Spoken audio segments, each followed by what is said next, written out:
Hello mga ka-JTech, welcome naman sa ating new vlog. Iba-vlog natin itong ating bagong biling Rook helmet, no? Na binili natin sadya para dito sa ating CV650R. Siyempre, medyo classic ang datingan nito, no? Classic sport. So kaya bumili tayo at naghanap tayo ng medyo classic look na helmet. So dalawa yung binili natin para sa ating OBR yung isa. So i-unbox natin ito. Ayan, tignan natin. What's in the box?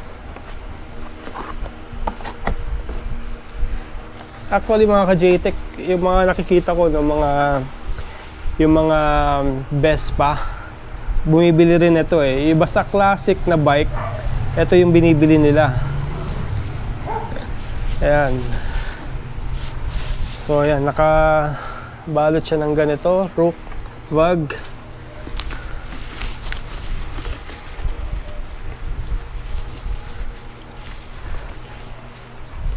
Okay, so ang laman ng box is yung helmet, tapos meron din siyang clear visor.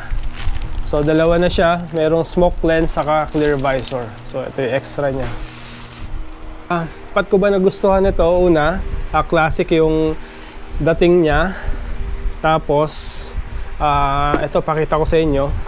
Very wide yung sa ano niya, sa view. So ang laki kaysa dun sa mga helmet natin ng mga Evo, HJC na maliliit lang. So ito very wide. Actually nagamit ko na yung isa nito. Talagang kitang-kita yung gilid mo dito. Talagang very comfort siya sa riding. Tapos at the same time, bakit ko siya nagustuhan din? Kasi dahil yung weight niya napakagaang. Imagine, tignan nyo to. 1,350. So yan, no? Nakita nyo sa screen. 1,350. So yun yung bigat lang niya. Alam nyo ba yung mga mamahaling helmet, yung mga carbon, nagwe-weight lang yun ng 1,200.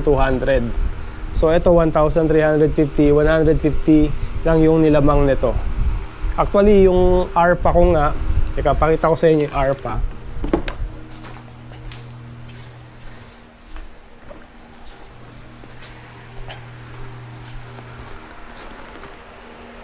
Yan. Kita nyo yung ARPA. 1,450 yung weight niya. Alam ko grams ito eh, no? 1,450. So imagine, magkano tong ARPA 11? 22,000 versus dun sa Rook helmet na 1,350, yung weight niya na 4,500, no, yung price. So imagine, so minsan kaya tayo bumibili ng mga mamahaling helmet dahil kasi yung weight niya mas magaang siya comparing do sa mga ordinary helmet. Okay, pero ito mas mabigat pa tong ARPA 11 na 22K than dun sa 4,500 na 1,350 yung weight. Okay? So, kanina nabanggit ko yung ano niya, yung view niya dito. Ayan, oh.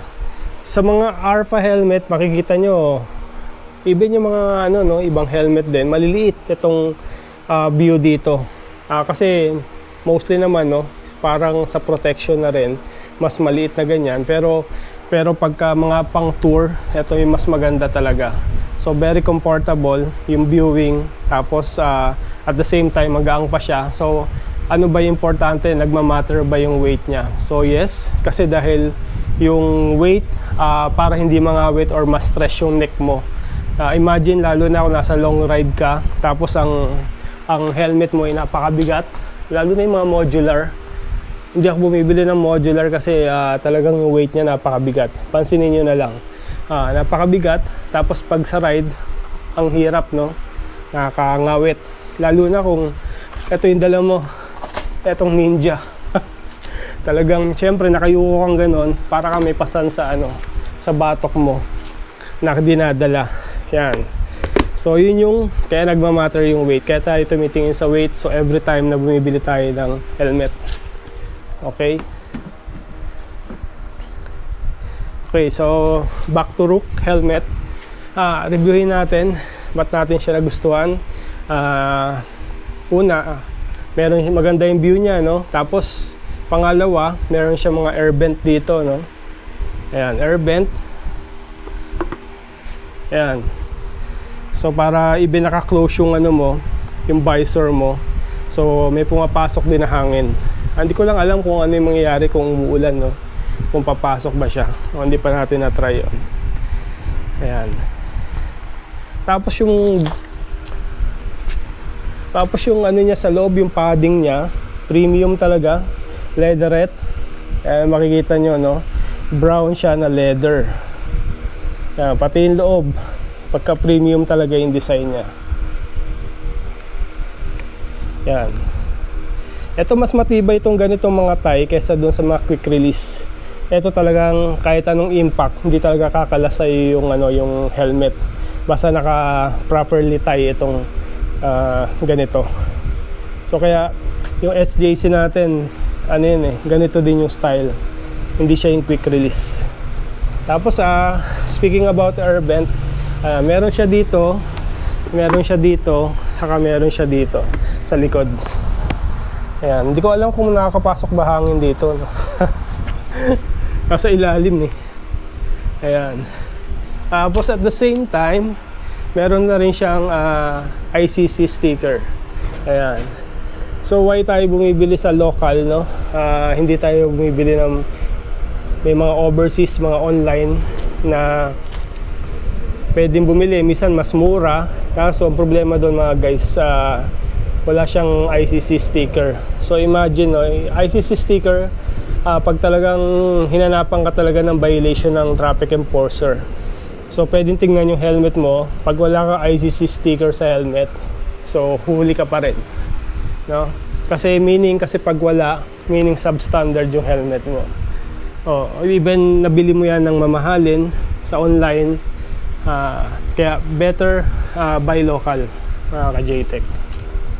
Okay, so tanggalin na natin itong ano niya.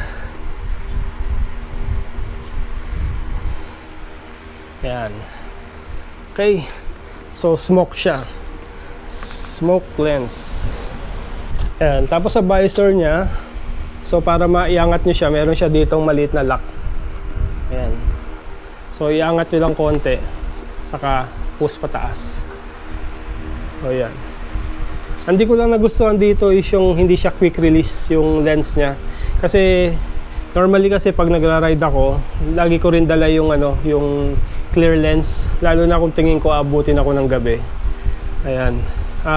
Ngayon, ang problema dito, even dala ko yung clear lens ko, hindi ko siya basta mapapalitan kasi gawa nung naka-Allen wrench yung ano niya. Hindi siya quick release. So kailangan mo may dala kang tool, Allen wrench, para matanggal mo siya at mapalitan. So medyo hassle lang din kasi dahil pwedeng may mga mawala dito, no? Pag tinanggal mo to, may mga maliliit pang parang washer dito na nalalaglag eh. Yun lang yung ano niya, pinaka downside na to. Pero kung hindi ka naman nagpapalit ng lens, okay lang, no problem yan. Ayan. So, subukan natin isuot.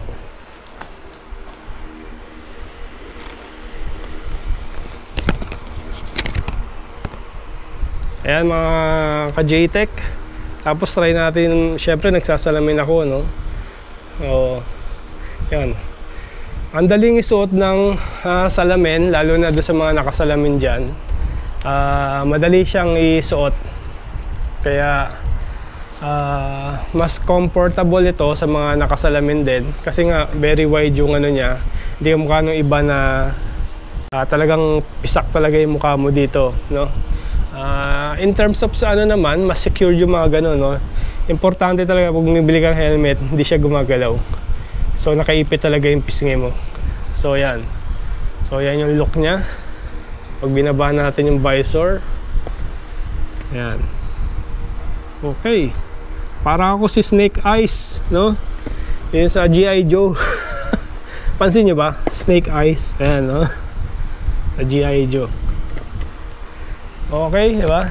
At meron pa tong print t-shirt. Ito suot ko ngayon, no? Ayan, no? Meron pang tatak. Tapos sa likod. Ayan. Ayan. Pag bumili kayo nito, baka hindi maibigay sa inyo yung free t-shirt, hanapin nyo lang. Okay? This is a quality helmet brand na mga pang-classic. Karamihan nakikita ko yung mga bumibili nito, yung mga classic bike. Vespa, yan. Kung gusto mga nagtitipid budget, yan. Okay? So, tingnan natin doon sa ano natin. Sa kung bagay ba sa CB650. Try natin.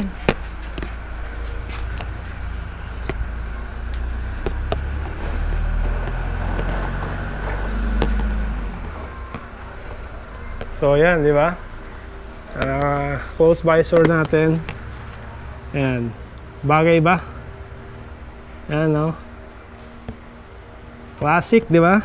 Classic ang datingan. So, bagay sa ating Honda CB. Kung naka-classic bike ka, yan. Bagay na bagay itong helmet na to. Meron din naman yung mga mamahalin, yung mga Bell, yung mga Arai Neo. Yan, kaso medyo mga pricey na yung mga yon. Yan. O yan, di ba? Diba? Okay, di ba? Sakto.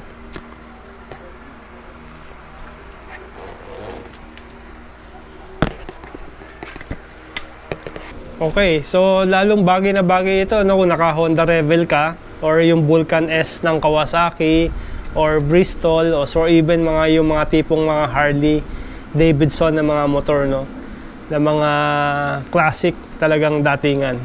Ayan. So, okay. Yan yung ating short review ng ating bagong Rook helmet. Yan, magra-ride tayo. Gagamitin natin ito soon. Makikita nyo. Okay. Mga ka-JTech, again, thank you for watching. See you again in my next one. Bye-bye. Even when you feel slow, you can still go.